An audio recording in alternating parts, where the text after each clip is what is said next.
What's up guys, welcome to our channel eTechniz.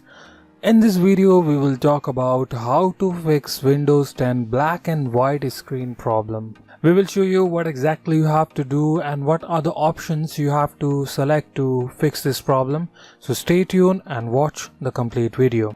Before going further, do not forget to click on subscribe button, select all to the bell notification, give a thumbs up if you like this video and leave your feedback in the comment section.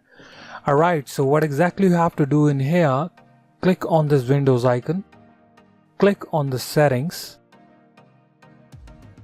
After this you have to come down to ease of access, click on it.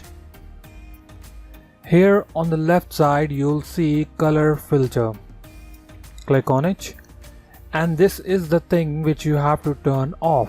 For an example, if I turn it on, then most of the screen is in black right now, as you can see. If I turn it off, then I can see the colors in my screen.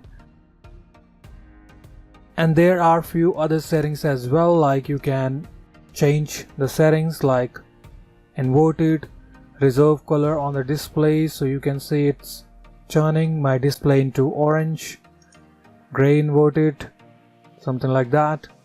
If you do not want to go with any of these options, then you can turn it off, or if you like to check few more options in this settings, then you simply have to click on color settings and you can able to change some settings from here as well. If you like to do some kind of experiment or you want to check what exactly suits your requirements, so then you can change it, or you can change the things from here as well. So it's completely on you. So that's how you can fix the black and white screen problem in Windows 10. I hope this video helped you to solve your problem. So that's all for today. Thanks for watching. Meet you in the next video.